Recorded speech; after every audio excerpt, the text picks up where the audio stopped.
Magandang hapon po.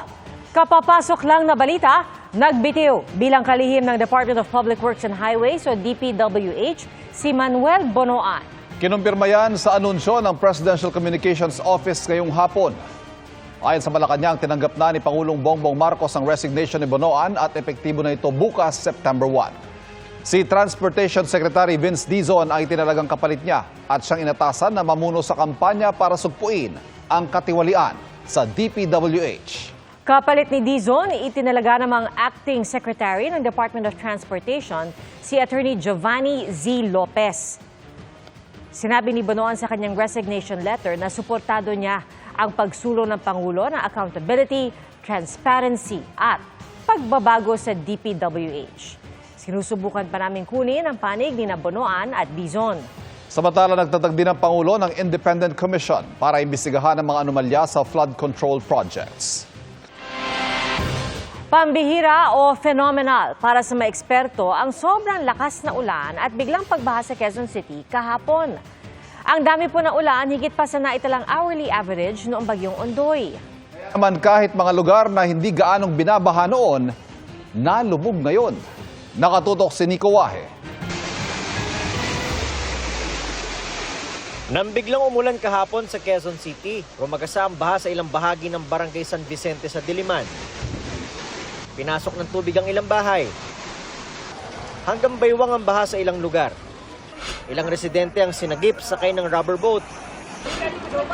Sa Barangay Loyola Heights, hanggang baywang ang baha sa Marytown, kaya nagtulong-tulong sa paglikas sa mga residente. Ang mga lugar na ito, malapit lang sa University of the Philippines.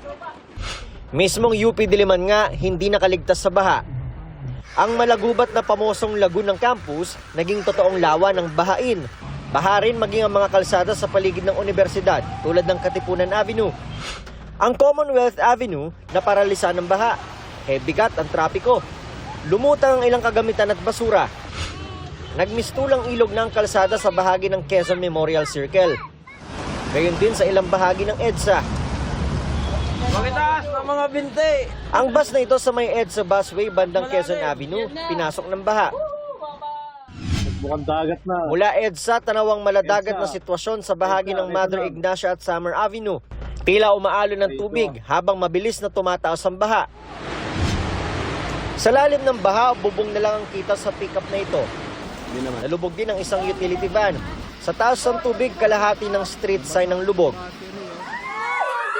May sasakyan ding lumutang sa gitna ng baha sa Viluna. Sa Barangay Katipunan, abot dibdib ng baha at kinailangan ng gumamit ng bangka ng mga residente. Sa G. Araneta Avenue, maraming sasakyan ang nalubog sa baha. Ang ilang stranded sa ibabaw ng mga sasakyan naghintay ng paghupa ng baha. May mga sumakay naman sa bangka para makatawid. Sa time-lapse CCTV video na ito sa Barangay Talayan, Riverside, kita ang mabilis na pagtaas ng baha. Sa loob lamang na mahigit 30 minuto, pinasok na ng tubig ang bahay. Ba't ganito? Paghupa ng baha, samot-saring basura naman ang naiwan sa bahagi ng West Riverside Street sa Barangay San Antonio, pero kalaunay nilinis din ng LGU. Ang paliwanag ng mga eksperto sa nangyaring pambihirang ulan sa Quezon City at kung anong ginagawa ng mga otoridad, babalikan natin mamaya. Samantalang malagim na disgrasya sa Laguna, isang senior citizen ang patay ng mabangga ng truck ang kanyang tindahan ng prutas. Nawalan umano ng preno ang truck at ang driver nito tumalon bago ang pagbangga. Nakatutok si Emil Sumangil.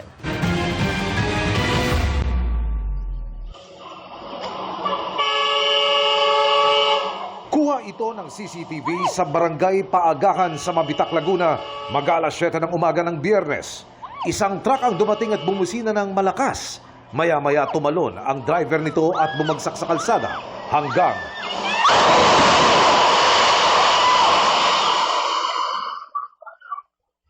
paika-ikang tumayo ang driver at naglakad sa gilid ng kalsada. Ang truck bumangga sa isang bahay. Kitang lumusot ang truck sa harapan ng bahay kung saan may fruit stand. Sa tindi ng pagbangga, hindi pa agad maalis ang truck dahil sa posibilidad na bumagsak ang ikalawang palapag ng bahay. Nasawi ang 65 anyos na lolang may-ari ng fruit stand, sugatan ang kanyang manugang at 2 apo.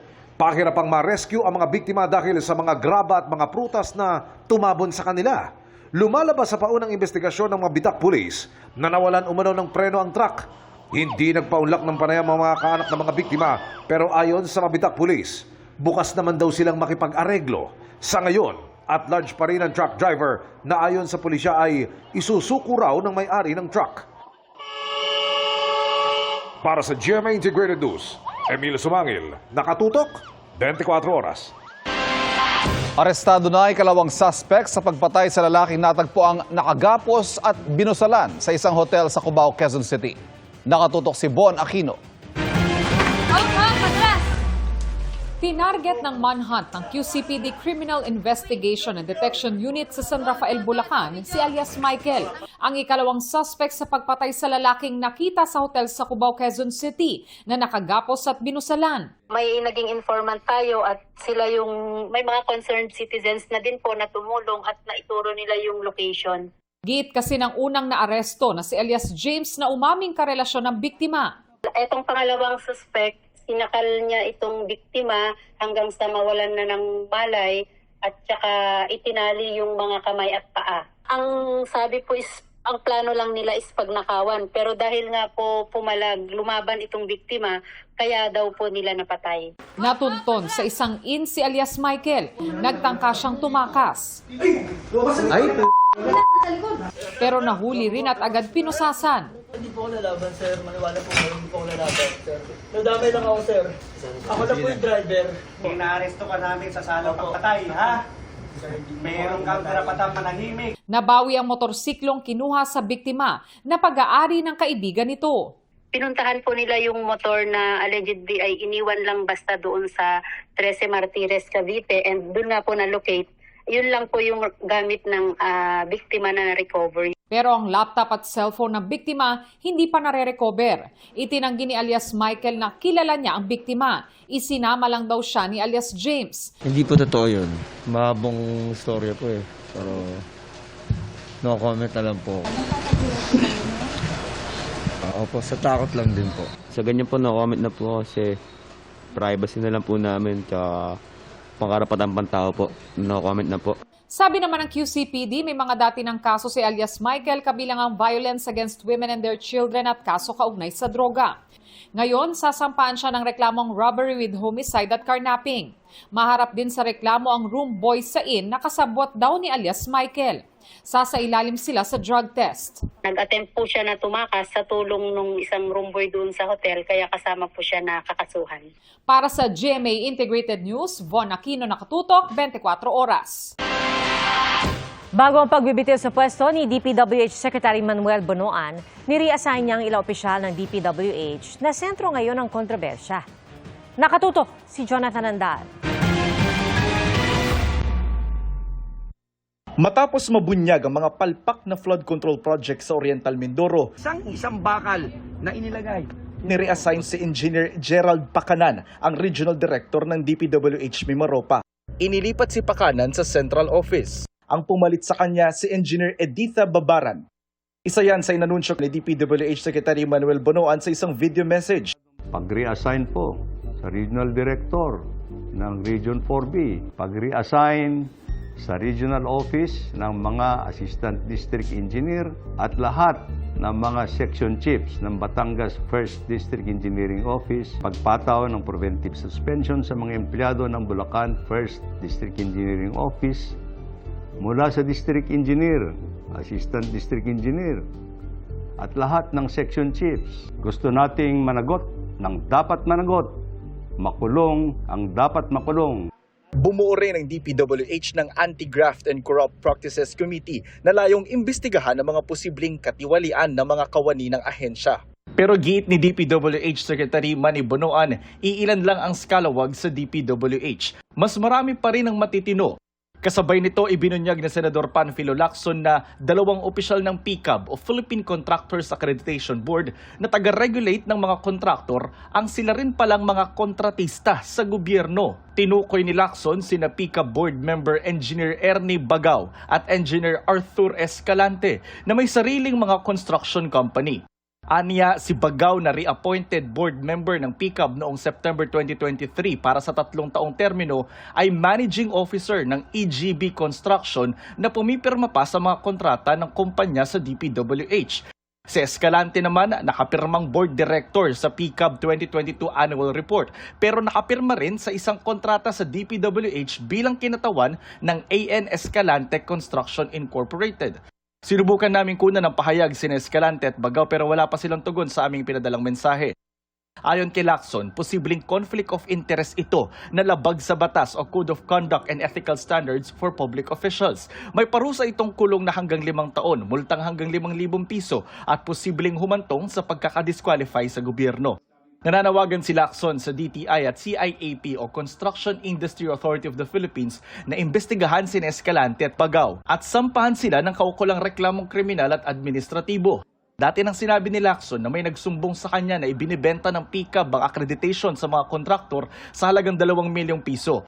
Itinanggihan ng PCAB sabay sabing may mga scammer na nagpapanggap daw na kanilang empleyado. Para sa GMA Integrated News, Jonathan Andal, nakatutok, 24 oras. Sa gitna ng maulang panahon kahapon, isang batang lalaki ang natangay habang naglalaro sa creek sa Marikina. Wala na siyang buhay nang matagpuan sa Pasig. Nakatutok si Jamie Santos. Kita pa sa cellphone video ang bahagi ng ulo ng 11 taong gulang na batang lalaki. Bago tuluyang lamunin ng malakas na agos ng creek sa SS Village, Barangay Concepcion 2, Marikina. Ayon sa mga otoridad, naglalaro ang bata kasamang isang kaibigan sa gilid ng creek sa kasagsagan ng ulan kahapon. Nang biglang tumaas ang tubig, tinangay na siya. Sinubukan pa siyang iligtas ng nakatatandang kapatid. Dahil sa sobrang lakas ng agos, nakabitiw ang kapatid. Pero naitulak pa raw nito ang kalaro kaya nakaligtas ang isa. Biglang tumaas, edi nagabulan na po, inahabol ko po. Hanggang makaabot kami sa pumping, doon nayakap ko po siya, kaso nakabitaw rin po. Sobrang lakas ng agos. Ayon sa barangay, lalong lumakas ang agos sa creek dahil sa operasyon ng pumping station sa lugar. Medyo talaga po mataas ang tubig. Ang taas ng ang lakas ng current. Magdamag na naghintay ang ina ng biktima sa posibleng paglabasan ng tubig kung saan umaasang matatagpuan ng anak. Pero bigo silang makita ito kagabi. Binaybay ko na basta ganito, itong oras. Naglakad na ako, inabol ko na hanggang saan-saan. Wala, nakipaglaro siya pero hindi po talaga doon sa creek na bumababa. Ganyo lang talaga siya. Kanina, pinuntahan ng Marikina Rescue at Philippine Coast Guard ang bahagi ng barangay Mayamot pero wala pa ring resulta. Hanggang makatanggap ng tawag ang mga taga Marikina. Sa barangay Santolan sa Pasig, natagpuan ng bata. Wala ng buhay. Isang bangkero raw ang nakakita sa kanya.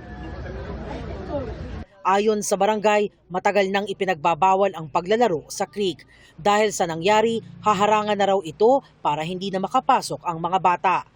Para sa GMA Integrated News, Jamie Santos, nakatutok, 24 oras.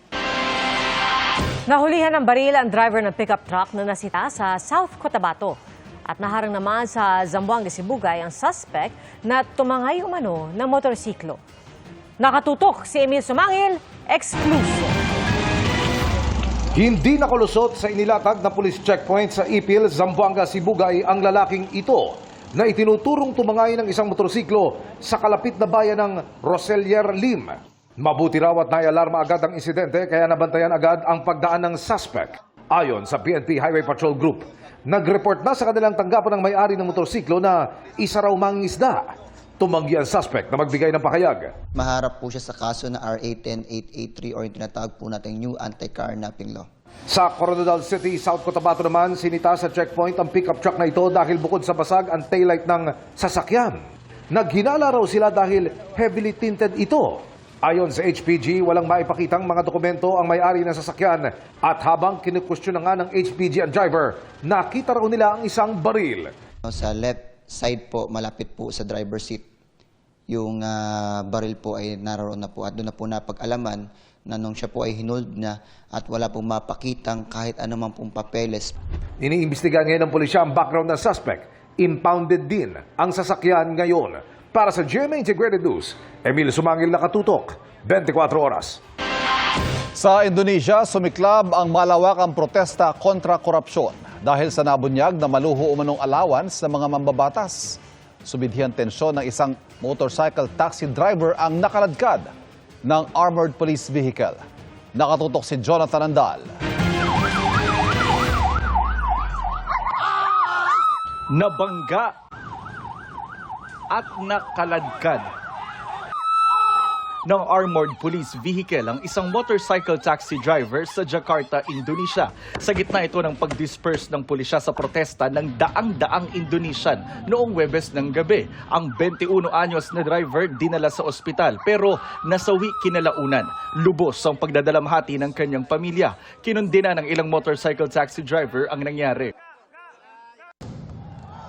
Mas sumidhi ang protesta sa Indonesia dahil sa nangyari. Sinunog ng mga ralista ang Regional Parliament Building kung saan 3 ang patay habang 5 ang sugatan. Sa ngayon, pinaiimbestigahan na ni Indonesian President Prabowo Subianto ang nangyaring karahasan sa pagitan ng mga ralista at pulisya.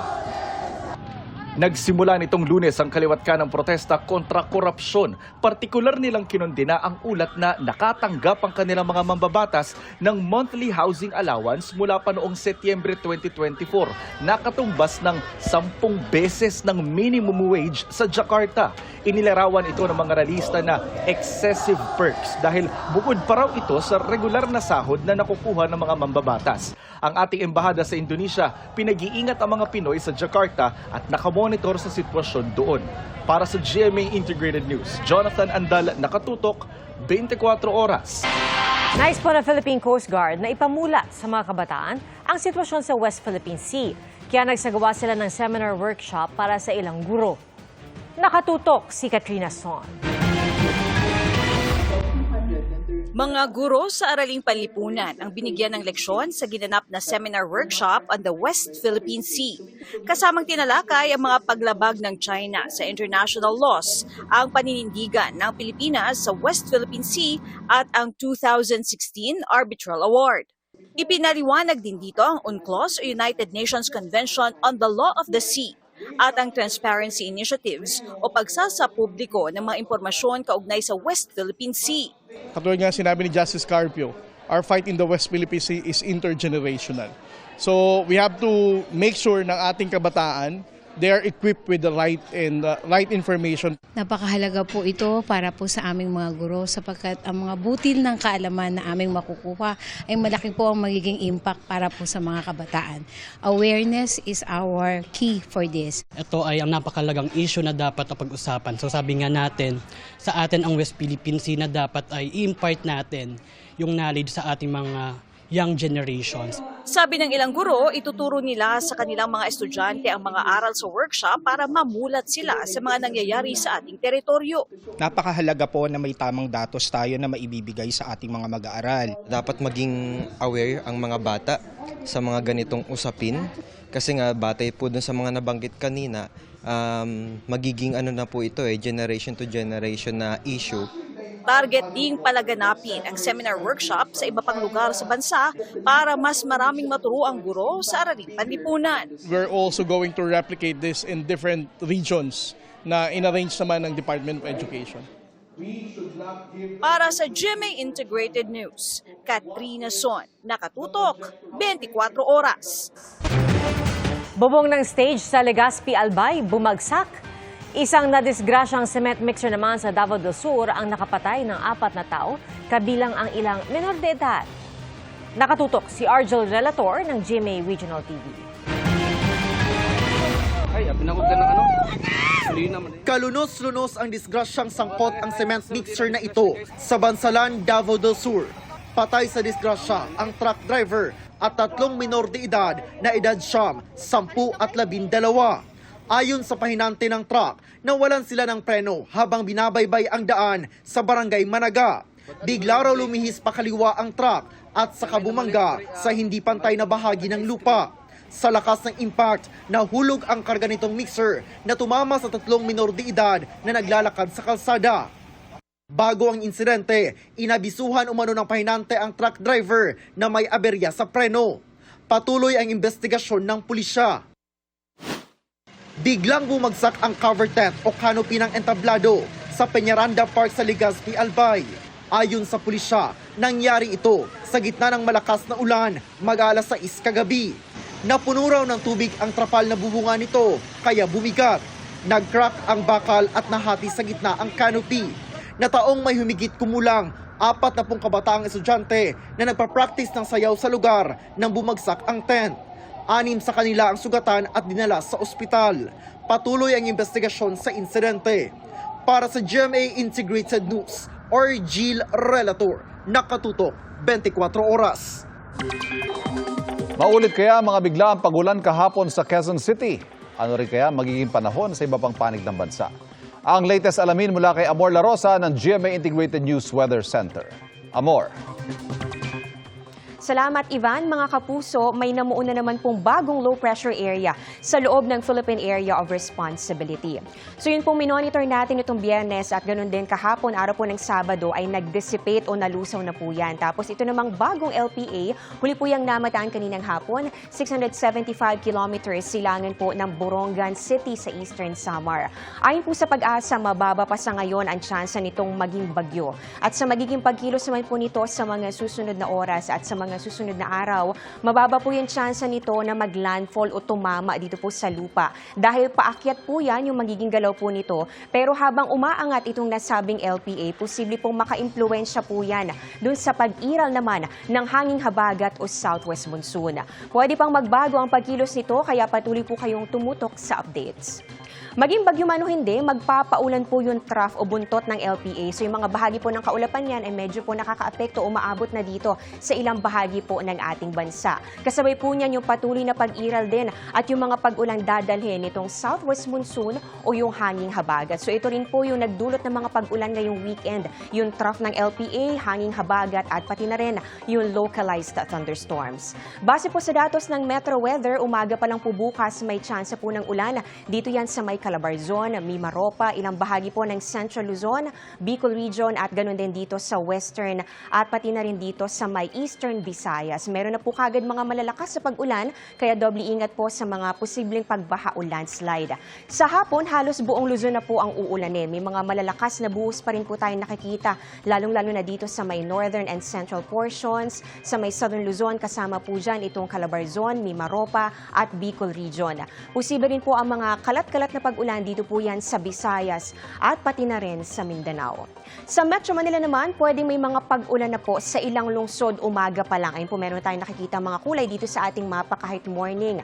Mag-monitor po ng advisories dahil pwede po yung maulit pagsapit po ng hapon at gabi. At ito po, ayon po sa Pag-asa, posible pong magpatuloy yung ganitong weather conditions sa susunod na 3 araw. Posible pong concentrated po yung mga pag-ulan. Diyan po yan sa may Calabarzon, Mimaropa, ilang bahagi po ng Metro Manila at Bicol Region. At kapag po lalo na pong umangat yung minomonitor po nating low pressure area dyan po sa may Northern Philippine Sea, posible rin po makaranas ng mga pag-ulan ang Northern Luzon. Patuloy po kayong tumutok sa magiging pagbabago sa mga susunod na araw. Yan ang latest sa ating panahon. Ako po si Amor La Rosa para sa GMA Integrated News Weather Center. Maasahan anuman ang panahon.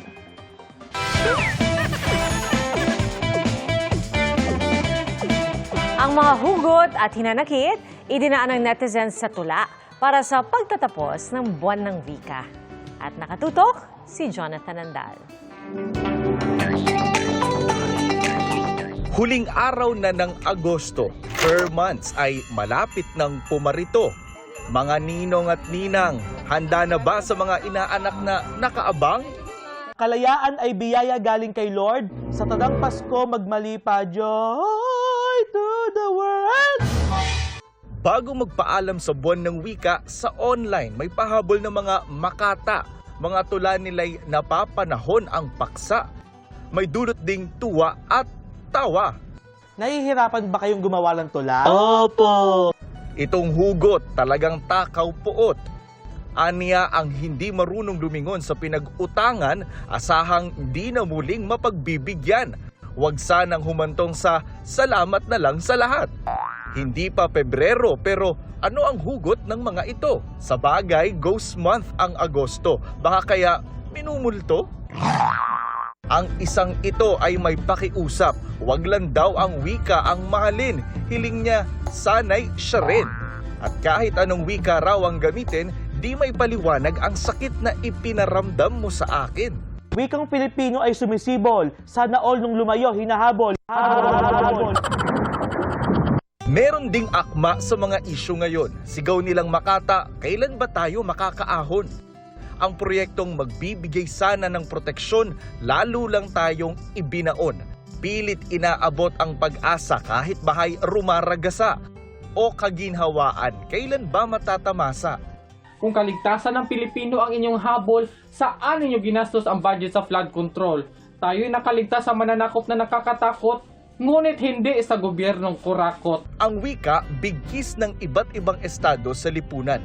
Kahit mga person deprived of liberty o nasa piitan, na ipapahayag pa rin ang kanilang malayang taludturan. Sa dami ng pinagsama-samang dialekto, iisa ang ating talento. Hindi lang talento ang nalilinang, pati ang tibay ng loob para mapagtagumpayan ang mga hamon ng buhay. Para sa GMA Integrated News, Jonathan Andal, nakatutok, 24 oras. Hindi raw kinaya ng drainage system ng Quezon City ang dami ng ulan kahapon.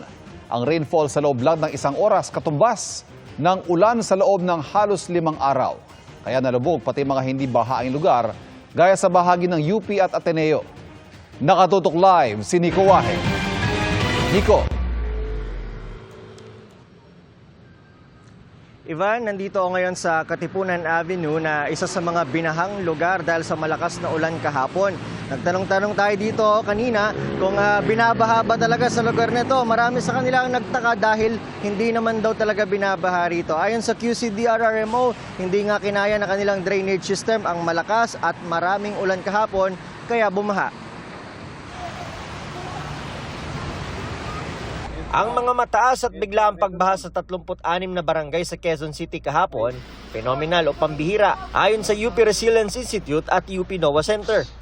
Batay sa datos ng Pag-asa Science Garden, umabot sa 141 mm ang dami ng ulan kahapon.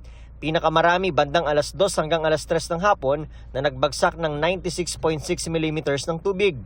Katumbas daw yan ng halos 5 araw na pag-ulan kung pagbabasihan ng minimum amount of rain tuwing Agosto na nasa 568.5 mm. Mas mataas din sa peak hour ng Bagyong Ondoy noong 2009 na 92 mm lang. Localized thunderstorm lang ang nagpaulan kahapon. Hindi siya yung katulad ng mga habagat na malaking area yung nasasakop. Ito ay mga usually kasi pwede kasi talaga siyang madalas na nangyayari na in a span of 2 to 3 hours pwede tayong umabot na magkaroon ng mga malalakas na mga pag-ulan po. Ayon sa Quezon City Disaster and Risk Reduction Management Office, hindi kinaya ng drainage system ng lungsod ang dami ng ulan kaya nalubog maging mga hindi binabahang lugar. Nakita po nalaga natin yung need po talagang paigtingin po yung preparedness at saka yung ating infrastructure improvement para po sa areas na ito. Ongoing daw ang pagkumpleto nila sa kanilang drainage system na dinisenyo ng UP Resilience Institute. 2023 daw nang may turnover sa kanila ito at sinimulang gawin noong 2024. Sa Tandang Sora, may basketball court na ang nasa ilalim ay isa sa mahigit 160 detention basins na ginagawa ng LGU na kabilang sa Drainage Master Plan. Ito yung itsura ng ilalim ng basketball court na tatawaging Tandang Sora Detention Basin o kasama doon sa nasa 160 plus na detention basin na ginagawa nitong LGU ng Quezon City na kabilang doon sa kanilang Drainage Master Plan para maiwasan na nga yung mga pagbaha sa Quezon City kahit saglit lang yung mga pag-ulan. Ang tubig na kaya nitong i-hold bago pakawalan katumbas ng 1.2 million liters ng tubig o kalahating Olympic-sized swimming pool. Hindi pa raw maibigay ng Quezon City kung kailan matatapos ang proyekto dahil may mga hinihintay pang pondo. Ayon sa UP Resilience Institute, may ilang mga syudad na rin daw na nagpapatulong sa kanilang gumawa ng Drainage Master Plan. Pero anila, dapat konektado ang mga drainage system ng mga lungsod. At bukod sa infrastruktura, dapat isaalang-alang sa flood control ang pagtatanim ng puno at pagpapalalim ng mga ilog. Palagay ko hindi naman natin completely ma-eradicate yung pagbaha na yan. But we can adapt, we can lessen it, and make it tolerable so that we can live with nature. Ivan, bandang alas 3 ng hapon kanina ay muli na namang bumagsak yung malakas na ulan dito sa ilang bahagi ng Quezon City, kabilang itong Katipunan Avenue. Pero wala naman tayong nakitang pagbaha ngayon dito, kaya tuloy-tuloy yung daloy ng trapiko. Yan muna ang latest. Balik sa iyo, Ivan. Maraming salamat, Nico Wahe. Mabilis na nalubog sa baha ang isang barangay sa Baras, Rizal matapos ang pagulan doon kahapon. Umapaw na yung ating ilog. Bumara na yung mga water lily. Ayon sa isang residente, umapaw ang tubig sa tulay sa Barangay Santiago sa loob lang ng 5 minuto. Bukod sa pagulan, nagpapabaha rin daw ang mga bumabarang debris mula sa bundok at mga water lily. Nakaranas din ang pagulan kahapon sa Tagbilaran City sa Bohol dahil sa lakas ng ulan. Dahil dito stranded ang ilang pasahero. May mga motorista namang sinuong na ang baha.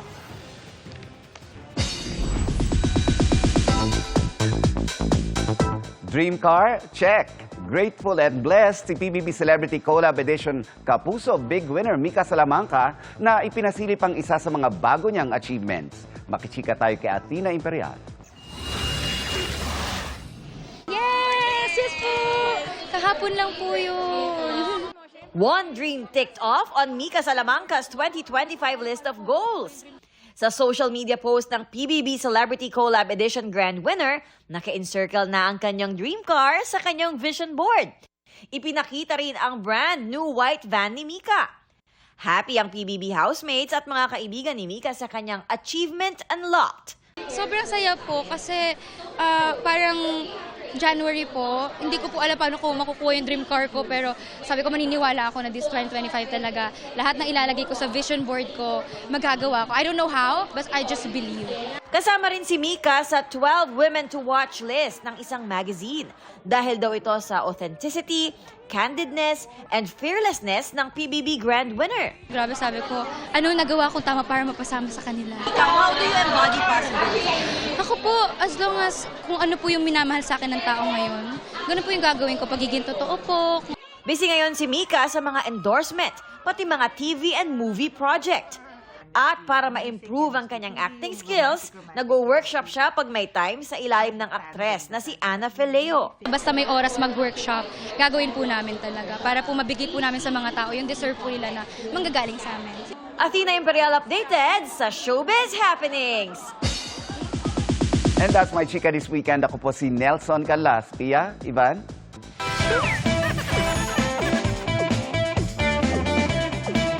Mga kapuso, ay nako partner, Vermonts na Akalain mo bukas. yun. O kay tuli ng araw at tila nagde-defrost na excitement ng mga Pinoy sa Pasko. Ninang, handa-handa na tayo, Ninang, ha? Okay, Ninong. At bakit nga ba ang habat napaka-espesyal ng Paskong Pinoy? May 3 F na dahilan dyan ng isang sociologist. Alamin sa pagtutok ni Dano Tingkungko.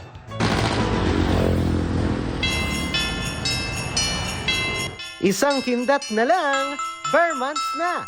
Simula na ng pinakamahabang pagdiriwang ng Pasko sa buong mundo. Wala pang amber ang kalendaryo. Kaliwat kanan na ang mabibiling mga parol at mga palamuting pamasko sa Lipa, Batangas. Pero ano nga ba ang pinaka-inaabangan nyo tuwing magpapasko?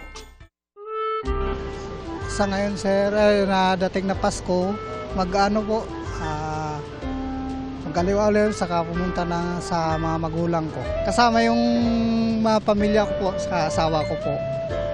Saka mag-ano kami, sir, mag-shopping po sa mall po. Pinaghahandaan namin ngayon siguro yung salo-salo, buong pamilya. Kasi yung araw na yun na sama-sama kaming lahat, yun yung pinaka-best day sa amin. Nilulook forward ko is, ano lang naman, makasama yung girlfriend ko pa rin for the next year. Kasi it will be our anniversary ngayong Pasko din. First anniversary namin. Si Aling Virginia may konting kurot sa puso ang Paskong daraan na hindi niya kasama ang asawang pumanaw na. Yung nagkasama kami sa mall, kumakain, namamasyal sa zoo. Malabon Zoo, Manila Zoo. Malungkot ang Christmas ko this coming Christmas. You know what? Wala ako sa mga anak ko eh. Solo lang ako. Kasi gusto ko yun eh. Pagka may mga kaibigan din kasama, masaya. Ano naman ang gusto mong matanggap na regalo? Gusto ko yung sing-sing. Bakit sing-sing? Gusto ko yun kasi pag wala akong pera, may sangla ko Ayon sa sociologist na si Brother Clifford Sorita, 3 F ang dahilan kung bakit espesyal ang Paskong Pinoy. Family, faith, at festivity.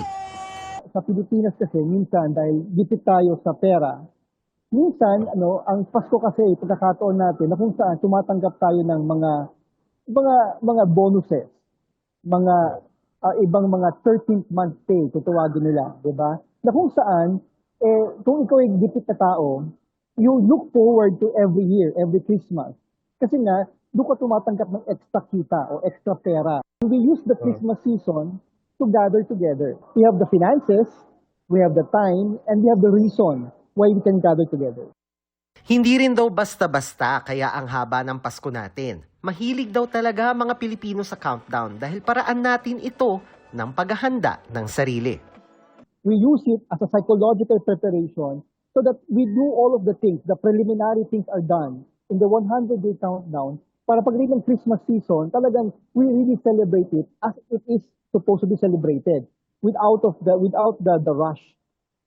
Being with family, friends, and the experience of our faith.